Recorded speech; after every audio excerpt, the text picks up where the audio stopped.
BJP की मंशा साफ नहीं थी। जो बाद में उन लोगों ने किया ये उस समय पहले भी कर सकते थे, तो फिर हम लोग नेत्रविहीन हो जाते। ठीक है ना। तो एक सेकुलर सरकार को बचाने के लिए मैंने एक जगह खाली की कि अगर कोई कुछ गलत कदम वो उठाएंगे तो उसके यानी कि सरफराज साहब खुद को जिताए हैं, अब कल्पना मैडम को जिताएंगी। बिल्कुल निश्चित रूप से बीजेपी को हरा के पिछले बार एमएलए हम ही बने हैं। बीजेपी से सामने हमारा टक्कर। जी बिल्कुल। ठीक है ना। तो फिर बीजेपी से ही लड़ाई होगी हमारी। जोहार। पूरे देश में लोकसभा का चुनाव है, लोकसभा का महापर्व है लोकतंत्र का, जैसा कि आप लोग जान रहे हैं। इसके साथ ही आपको थोड़ा सा बता दें कि झारखंड में सियासत बहुत गर्म हुई थी जब ईडी का 8.5 एकड़ ज़मीन के मसले में हेमंत सोरेन को गिरफ्तार किया गया। तभी गांडे विधानसभा सीट से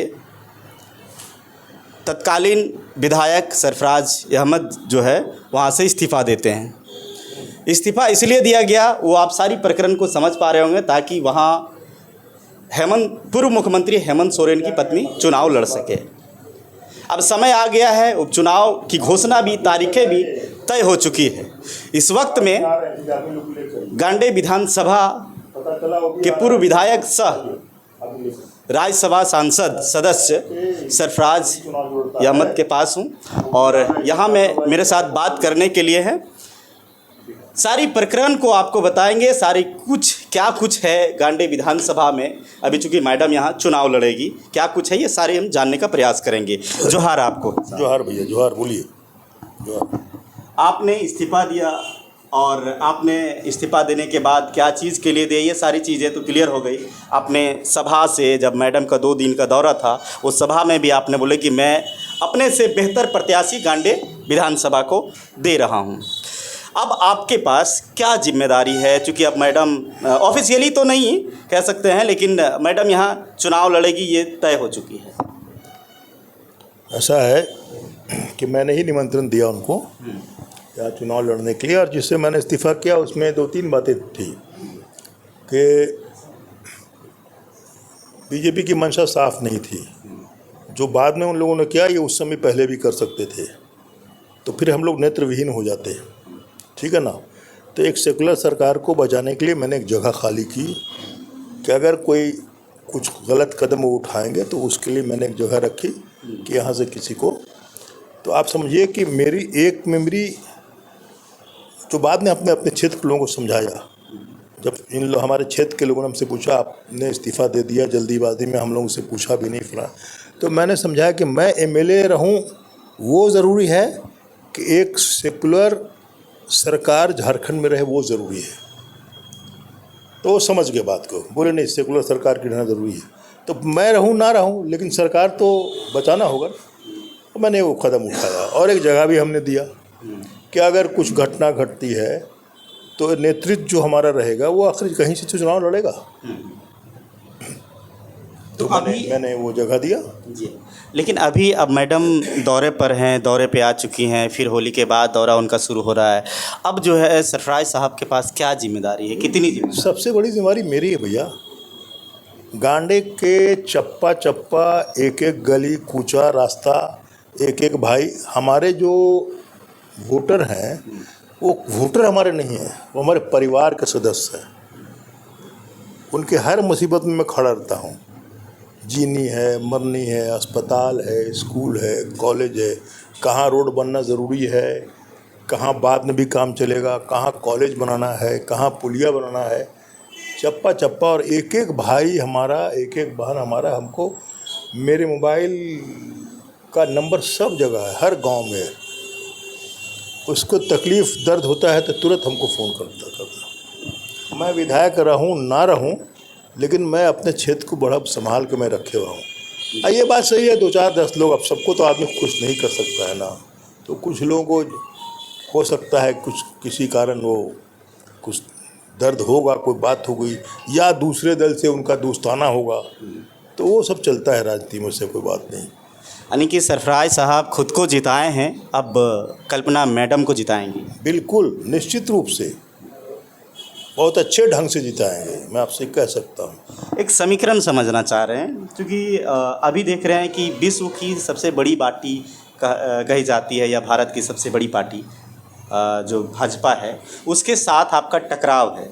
ऐसे वक्त में कुछ जो आपके ही जो वोटर हैं वो देख रहे हैं कि उनके साथ कुछ दिन पहले वो देखे कि तस्वीरें आई कि उनके साथ जा मिल रहे हैं, तो इस बीच में कुछ मैंने कहा ना, उससे कोई फर्क नहीं पड़ेगा। हाँ। ये पहले भी उन्हीं के साथ थे, उन्हीं के साथ थे जब उनकी पार्टी जेवीएम थी।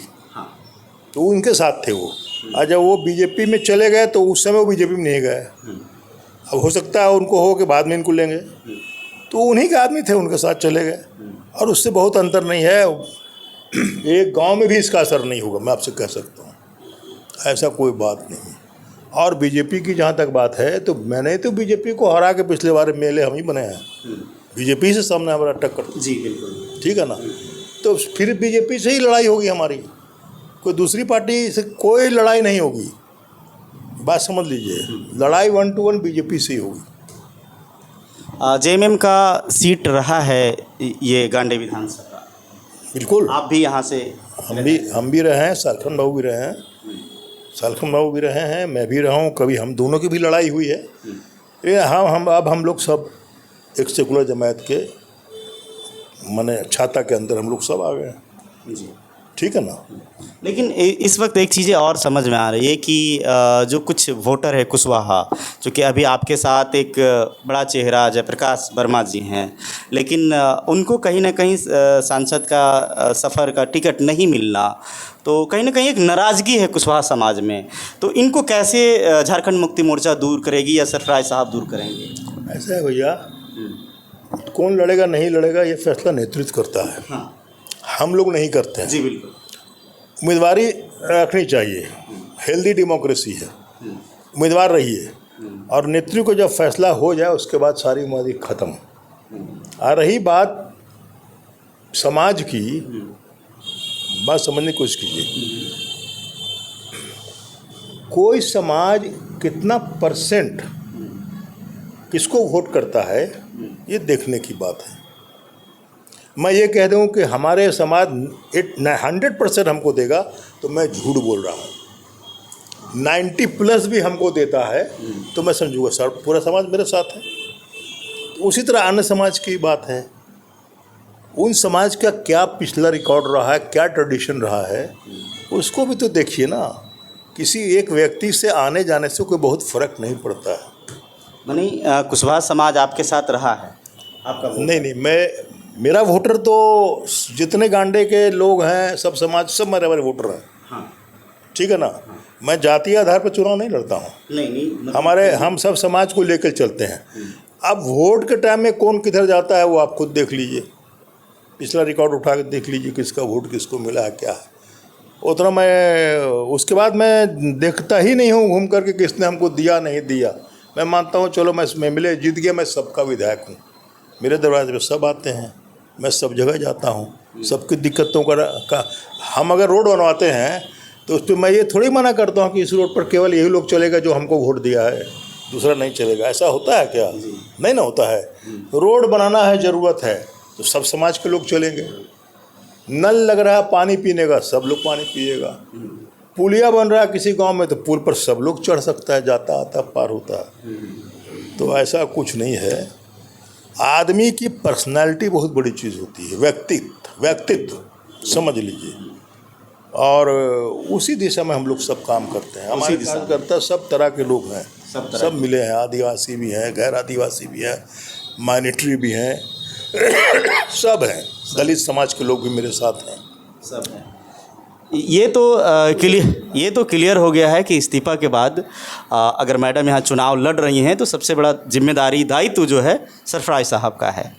लेकिन इनके साथ ही आपने सभा में मैडम के साथ सभा में कह रहे थे कि हमने जो यहाँ चुनाव मैडम लड़ेगी तो एक विधायक ही नहीं जबकि एक मुख्यमंत्री यहाँ से हम लोग भेजेंगे।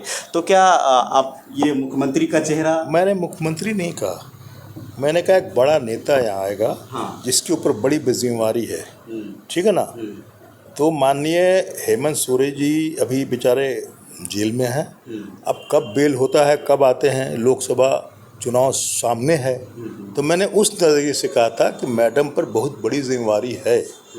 पूरे गठबंधन के जितने उम्मीदवार होंगे लोकसभा के, सब जगह इनको जाना होगा, सब जगह मीटिंगें करनी होगी, सभाएं करनी होगी, और कैंडिडेट जो गैप हेमंत बाबू को नहीं रहने से होगा उसको मैडम से हम लोग पूर्ति कराएंगे, कोशिश करेंगे।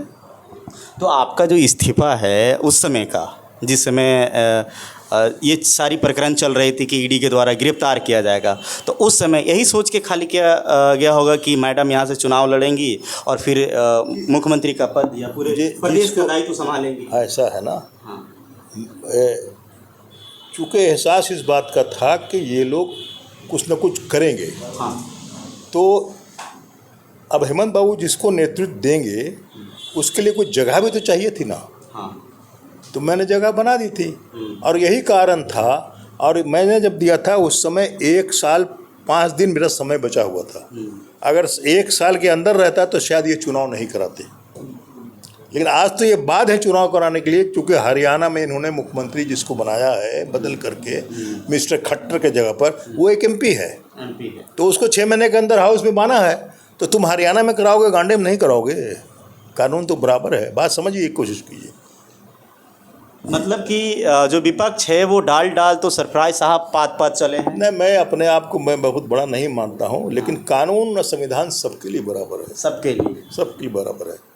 तो ये चुनाव हो रहा है, और ये निश्चित रूप से अगर बेल हो जाता है अति उत्तम बात है, तब तो थोड़ा मैडम को राहत भी होगी।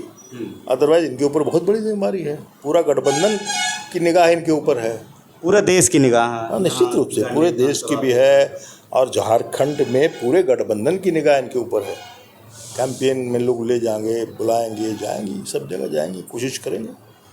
आप राज्यसभा सांसद हैं, लोकसभा का चुनाव और विधानसभा का उपचुनाव साथ में है, तो दोनों को आप कैसे देखेंगे? क्योंकि आपके ऊपर भी बहुत बड़ी जवाबदेही है। निश्चित रूप से दोनों सीट को दोनों सीट, ये कोडरमा पार्लियामेंट के अंदर गांडे आता है। हाँ।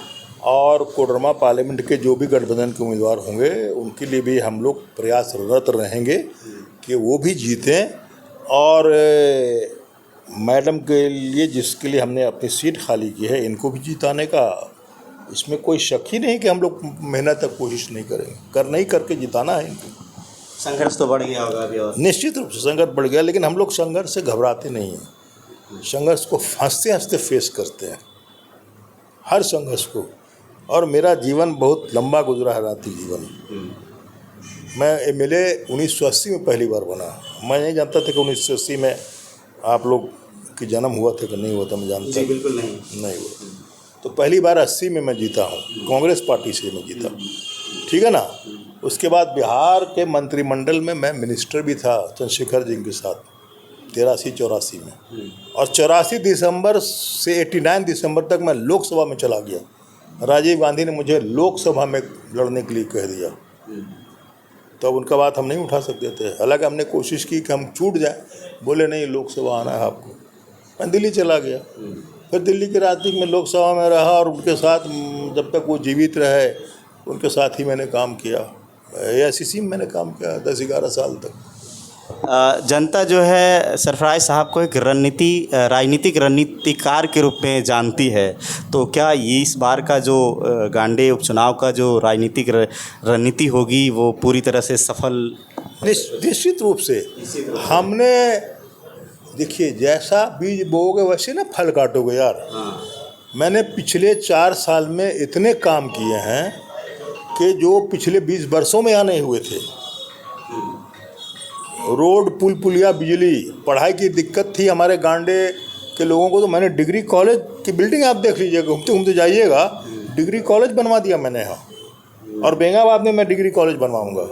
बेंगाबाद में बहुत बड़ा स्टेडियम मैंने पास करवा दिया, पैसा सैंक्शन हो गया, अब उसमें हाथ लगाएंगे चुनाव बाद हम। गांडे में मेरा स्टेडियम है ऑलरेडी। क्षेत्र में जनता का ओपिनियन लेने के लिए मैं जाता हूँ, कई वीडियोस देखे हैं होंगे आप लोग भी, तो उसमें जनता कह रही है कि मैं यहाँ से विधायक ही नहीं मुख्यमंत्री को के रूप में कल्पना सोरेन को देखना चाहता हूँ। तो ये अब जनता की इच्छा है और जनता कह रही है तो अपने विचार रखने का आज़ादी तो सबको है ना। एक आखिरी सवाल कि सीता सोरेन का दूसरे दल में जाना, इस प्रकरण को आप कैसे देखते हैं सरफराज साहब?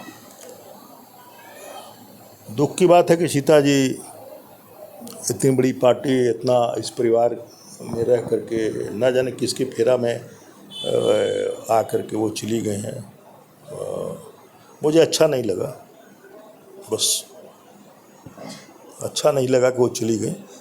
साथ में रहती तो और हम लोग ताकत में रहते। अब उनकी मर्ज़ी, पॉलिटिकल डिसीजन तो अलग अलग अपने मिजाज से लोग लेते हैं। एक सरफराज साहब हैं जो अपनी सिटिंग जो विधायकी है वो पार्टी के लिए कुर्बान करते हैं, और एक वो हैं जो रहते हुए भी दूसरे जगह, क्या कहीं ऐसा नहीं लगता कि खुद के बचाव के लिए गई हो? हम नहीं जानते हैं भैया, इस पे कोई टिप्पणी हमारी नहीं रही। खैर जो भी है, लेकिन सरफराज साहब का एक बहुत बड़ा बलिदान रहा है गांधी विधानसभा के लिए, और यहाँ मैडम चुनाव लड़ेंगी और इनका कहना है कि हम यहाँ से जिताएंगे भी। बाकी जनता का मन है कि उनको मुख्यमंत्री के रूप में देखना पसंद करती है, तो जनता का मन है।